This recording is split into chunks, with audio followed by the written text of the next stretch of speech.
and thanks for joining us here today. At the table, I'm joined by Melody. Hello. Rachel. Hello. And Shona. Hi. Welcome, ladies. Nice to have you with us. Well, coming up in today's show, we're going to be interviewing Alicia Christie. Now, you should know her because she is our personal trainer here at the table, so we'll be having a chat to her about her business and a couple of the things that she's doing. We're also going to be talking about friending your own kids on Facebook. Have you worn pyjamas to school? Those are just some of the things coming up today. We've got more because we've got quite a packed show, but we're going to start with our 3 quick topics. I know you ladies are keen for this, so we'll make it as quick as we can. So this is where I throw 3 quick topics at these ladies and they just give me their initial reactions. So the first one today is about your worst cooking disaster. Melody, I'm going to start with you. What's been your worst cooking disaster? Setting something on fire that I shouldn't have. Wow. Oh, yeah, well, or catering, but yeah, setting something on fire. What'd you set on fire? Oh, it's just a plastic container that was too close to the flames. Wow. Yeah.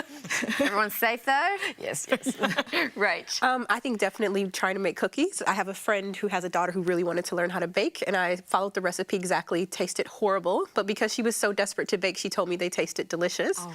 And now I've gone back to talk to her when she's a little bit older, and she's told me the truth and said they're really disgusting. It's a nice friend, isn't it? Shona. Mine would have to be trying to cook rice for the very first time. Couldn't do it, so my husband went out and bought me a rice cooker.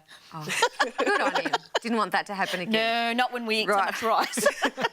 Next one, we all know the answer for me on this one. Have you worn or do you wear fake eyelashes? Rach. Only for my wedding, but never again. Nice. Yeah. Yep, never again. Why not? Oh, it's just not my thing, you know? I don't like, fake hair accessories, not my thing. Cool. Shona? No. No, definitely not. Melody? Wedding. Wedding? Yep, Yeah, you've done it as well. yeah. Okay, no. With you? No way. I can't even, I whinge at mascara as if I'm going to put on something heavier than that, for goodness sake. It photographs so well, though.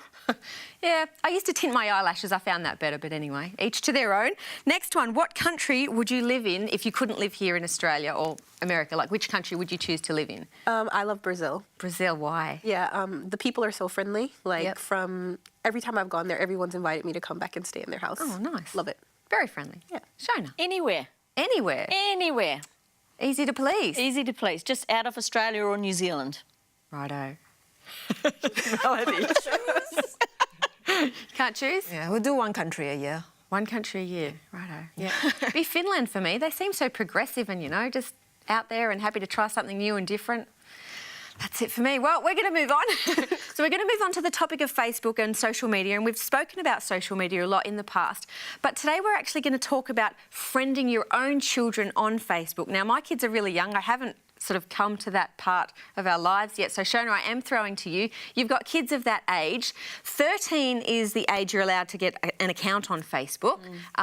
What age did your kids get an account? Well, I think we were lucky because we were overseas for a while when they hit that early stage. So mine was sort of year 8 and year 9 when we got back. So that's the age they started on Facebook. And are you friends with them on I Facebook? was, until I learnt that you could have more than one Facebook account. Yeah. Yes, and my kids are not slow, so they have multiple Facebook accounts. So, at 18 and nearly 20, I've given up, and I've sort of got to the point where I go, I trust you. I don't know if that's a good idea, but yeah, I think that it comes to that. My question, though, is what are the benefits of being friends with your kids on Facebook? Like, I mean, if anything, they're going to hide something from you. Being friends with them on Facebook isn't going to help anything, is it? I don't know. Depends how cunning they are. See, mine are cunning, and so they've depends got how naive you are. Yeah. They've got 2 or 3 accounts, so they let me see one account, but they might have other things happening on And other even accounts. if you have the same account, you can choose what to let That's right. different people see. I think the smarter thing, the question we should be asking, is if you're doing something behind the scenes on your kid's Facebook account. Like, are you sneaking into their account to see the messages that they're sending, or because you just see the face of what they're showing you. I guess that's the question we should be asking. Are you actually going on your kid's phone and looking in their Facebook account? It'd be so tempting, wouldn't it? I don't know that it would just be tempting. I think I would actually do it. I don't think You would. You'd go on there. Oh yeah. So what if they changed the password? I think I would just not tell them that I was on their account. Yeah. Okay. Right. Yeah, I don't think that kids, I think sometimes we give kids too much privacy, especially in the online world. I don't think that it's their right to have so much privacy. It's agreed. And they But don't, what they about don't know what trust? You've brought these children But they up. don't- You've instilled all It's these not- they values. They don't know what they're walking. They don't know what they're walking into, though. It's like driving a car. You don't say, "Right, you're 16. Here are the keys. Good luck."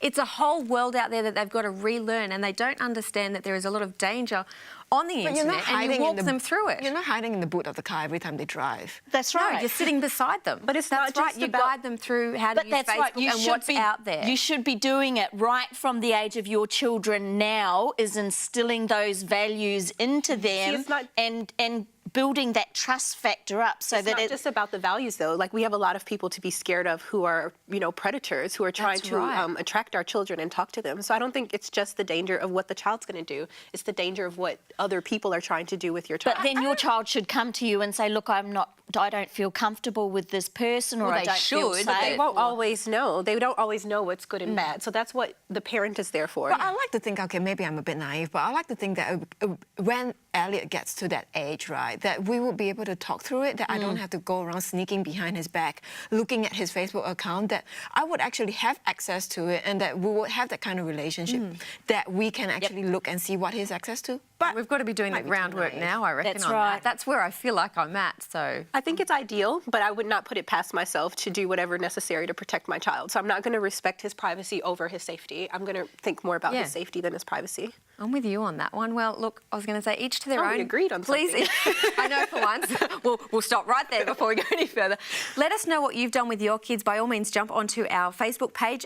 Give us some hints that we might need for the future. Well, we are going to throw you over to fun facts and something about umbrellas. Umbrellas were originally used as protection from the sun instead of the rain.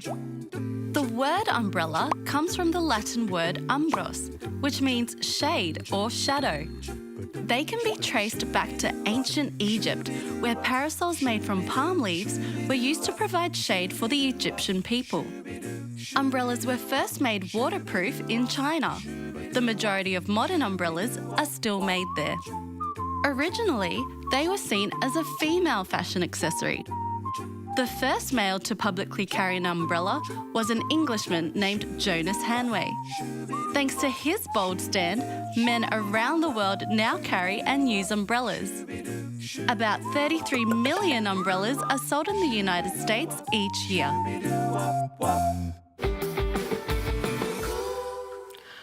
Well, recently in the news, Saudi Arabia has made some headway, or you can call it headway if you want, by giving citizenship to a robot by the name of Sophia. Now, there's a bit of outrage because people are labelling her a woman. She's a machine, so let's put that straight.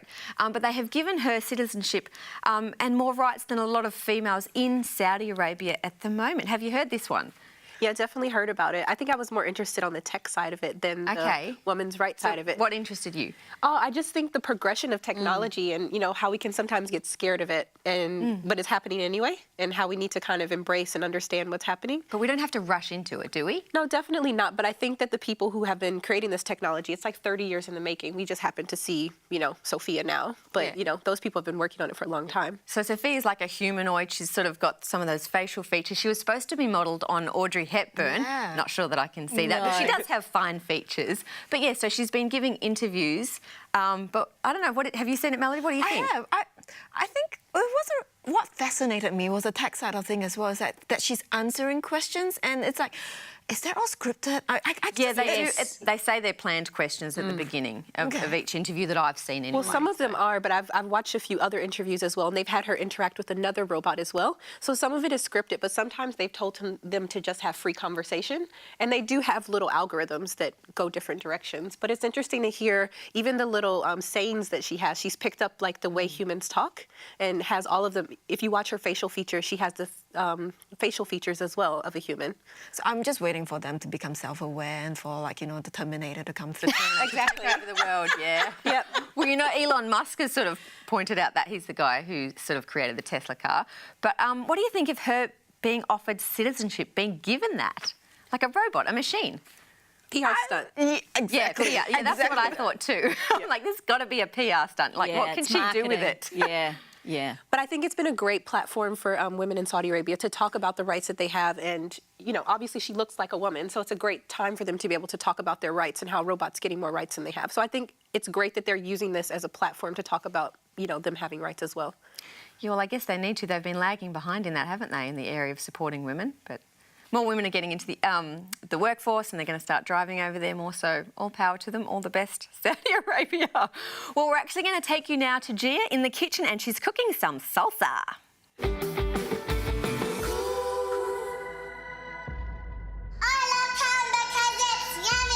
And that's why we're going to make corn salsa. And it's so easy. It's only 4 ingredients. And I just love having this in my fridge. I make it like on a Monday. So if anyone drops by, I've got my tortillas and they just want to have a little snack. It's just corn, 2 cups of corn, 2 cups of salsa. You can get salsa in the Mexican section at the shops, at the groceries. I've got 1 teaspoon of smoked paprika. This really brings out the flavour. Boom. Okay, we've got some salt, maybe just 1/4 teaspoon of salt, and some fresh, what's this, coriander. Some fresh coriander. You want to put it in there for me? Oh, just 1, okay. Some fresh coriander. I love coriander, so I would even use half a bunch if I could. And then I just mix it through. That looks really good. All those colours, the red, the green, the yellow. Mama, all those phytonutrients.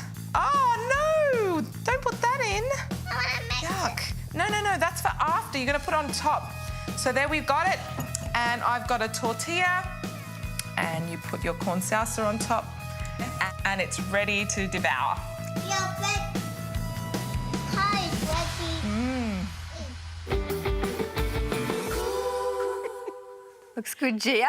Well, look, if you're looking for a way to find new recipes in the healthy area, you can have a look at this book. It's More Nature's Superfoods. It's from Sanitarium, and we can give you a free copy. All you need to do in Australia is call 1300 300 389, or in New Zealand 0800 694 673, or you can email us hello@thetabletv.com. Well, we're going to move on to, maybe this is confession session time. Have you worn your PJs to drop your kids off at school? Now, I can't ask you, Rachel, Melody, because your kids are a bit younger. So, Shona, you get the first question. Have you ever been in your PJs? No. Because instead of people being called yummy mummies, they're being labelled as scummy mummies for wearing PJs. I'm like, how rude. So when you said no, you haven't worn your PJs? No. Not to drop your kids off at school. Not even in the car. No. Why not?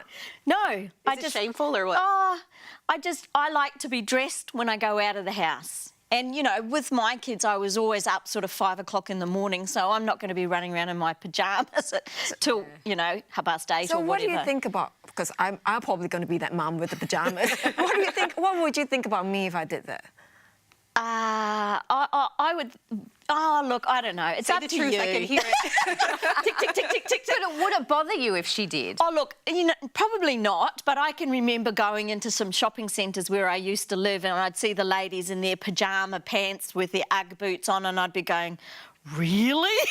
Oh, yeah, I wouldn't do that. Yeah, if I'm not getting out of the car. Or So that's the thing, is you don't know if you're going to have to get out of the Yeah, car. what if That's the policeman Yeah. pulls you over? Exactly.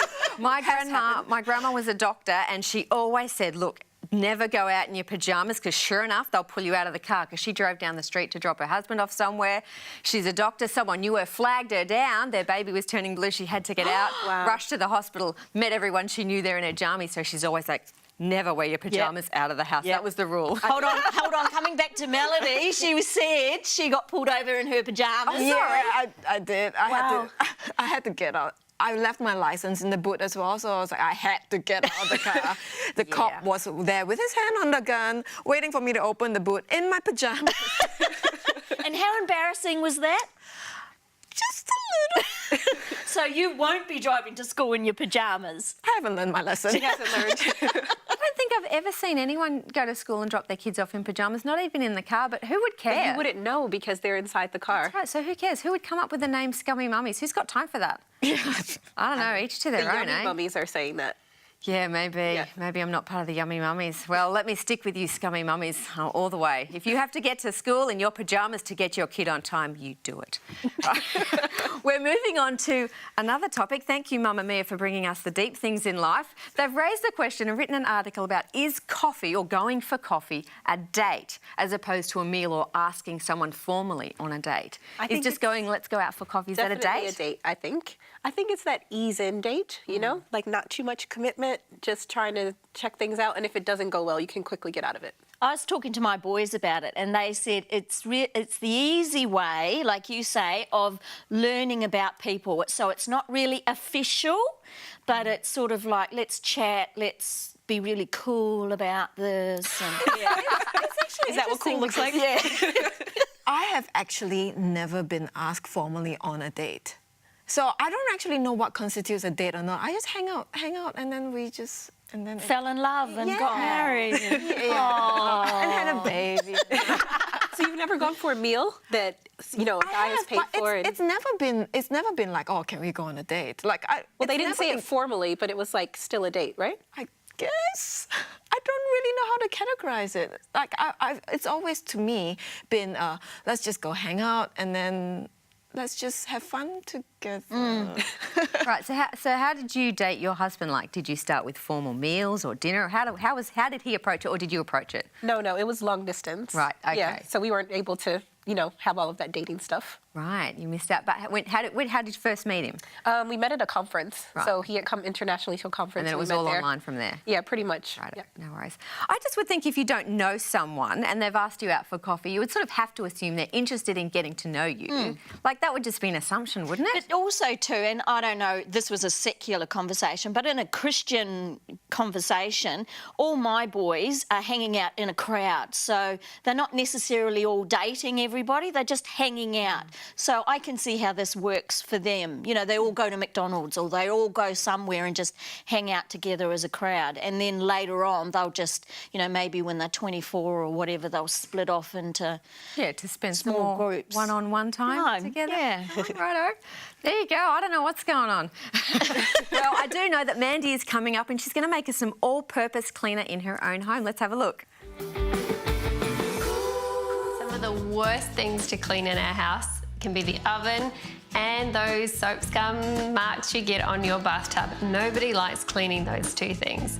I'm going to show you a really simple, natural cleaning product that you can make at home with just a few ingredients. This involves no chemicals, just some baking soda, some dishwashing detergent, and some lemon juice or an essential oil of your choice. Combined, this makes a great paste that gets rid of all the nasty things that we see build up on the bottom of our oven and on those oven racks. So I'm going to just start off with a couple of heaped spoonfuls of baking soda. And I'm going to roughly add the same amount of dishwashing liquid. I'm using this Eco Store brand here, which is one of the most natural ones I have found in the supermarket so far. Right, we're going to give that a mix up now till it forms a nice paste. Then I'm going to add just a little bit of lemon. Now the fresh lemon juice will really help to deodorize, and it's also really great for getting rid of grease and grime.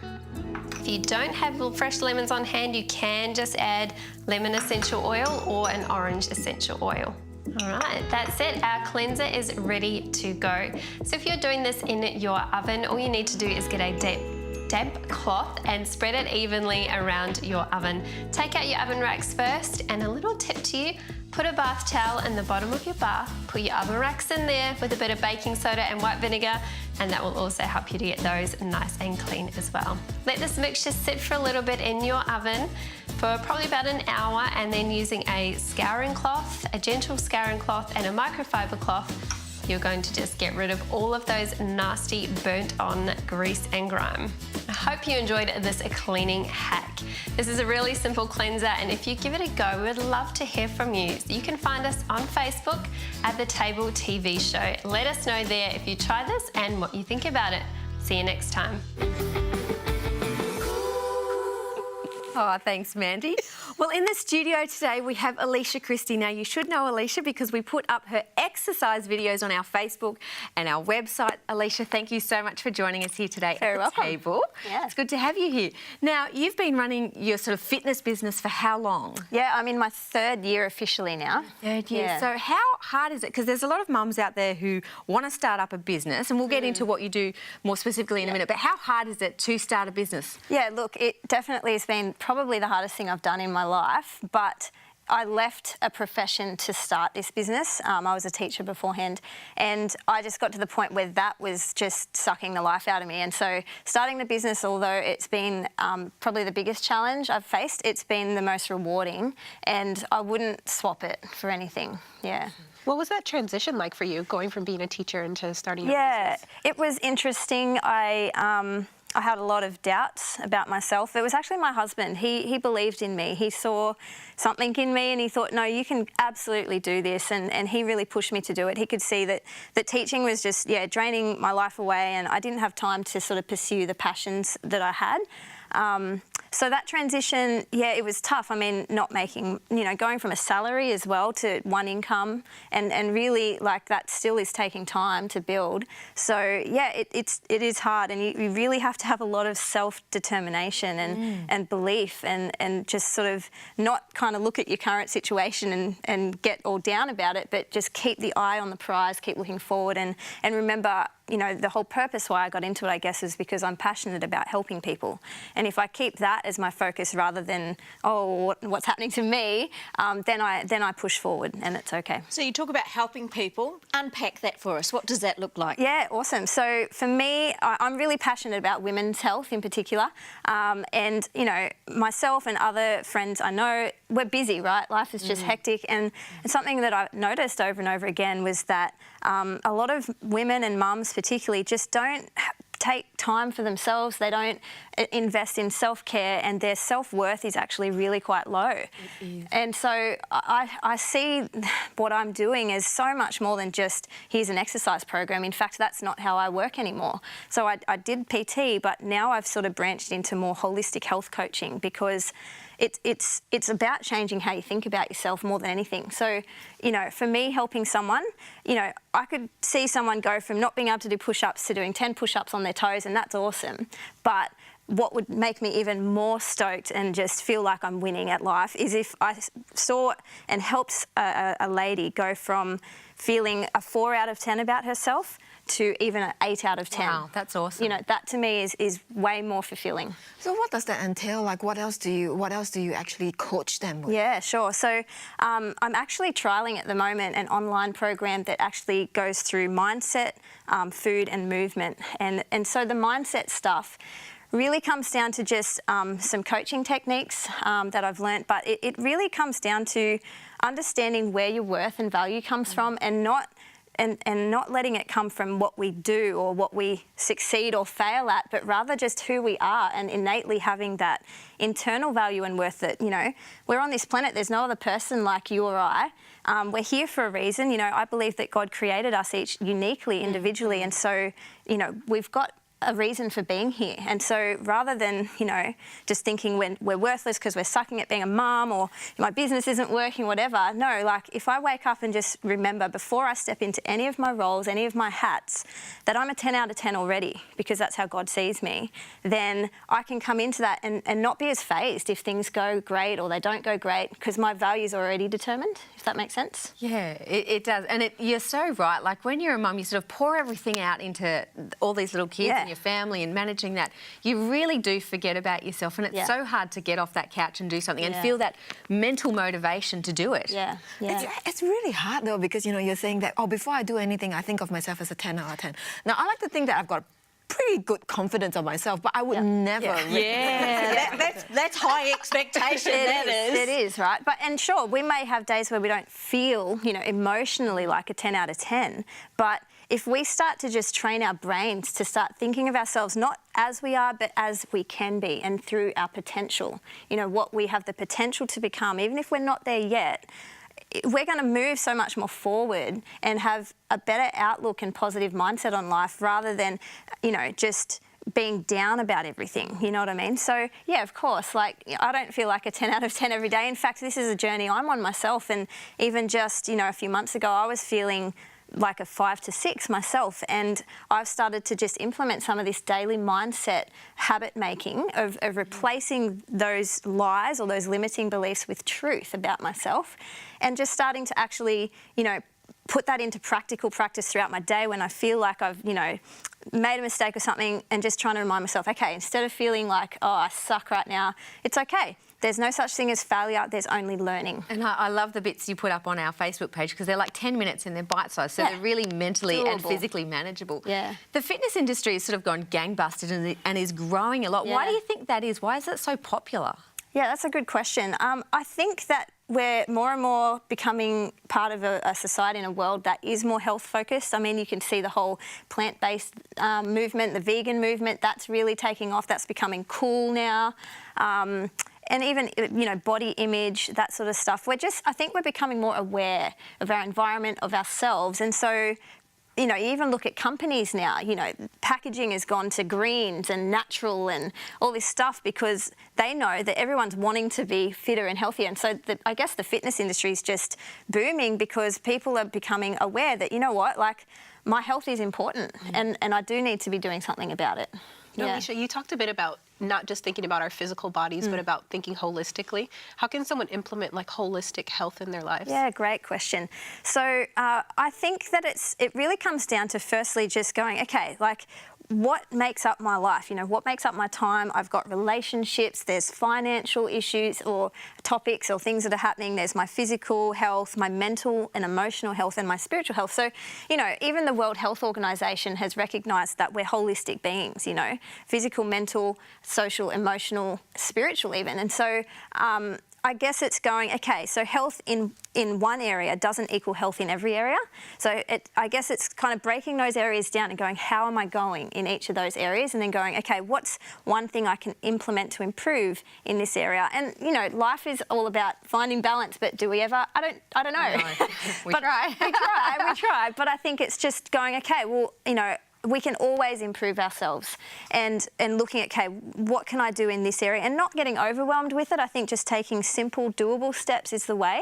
But yeah, I think a lot of it starts here. So can you tell us about anyone you've worked with that has gone from that position of not feeling great to, you know, 10 out of 10? Yeah, absolutely. So recently, when I say recently, my time is a bit warped. So it might have been actually about the start of the year. A friend of mine actually came to me. She's got 3 babies, three girls, beautiful girls. She's got, you know, her post-baby weight, and she also was just feeling really crappy about herself. And she asked, she doesn't even live locally, so I put her on an online program through fitness, and I gave her meal guidelines and also some mindset things to do. And it was really cool, because she wrote back a testimony and just shared how, like, you know, she was able to lose 8 to 10 kilos over sort of the 8 to 10 weeks. And she said, more than that, I learnt how to start loving myself again. That's awesome. It's so nice to hear those stories. Yeah. And look, you can catch her on our Facebook page. Thanks so much for joining us. And Alicia, thanks for being with us here at the table. We'll have to catch you next time. You can look at our social media. We're on Facebook, YouTube, you name it. We'll have to catch you next time though, and we'll see you. And there's always room for you at the table. But look, if you're looking for a way to find new recipes in the healthy area, you can have a look at this book. It's More Nature's Superfoods. It's from Sanitarium, and we can give you a free copy. All you need to do in Australia is call 1300 300 389, or in New Zealand 0800 694 673, or you can email us hello@thetabletv.com.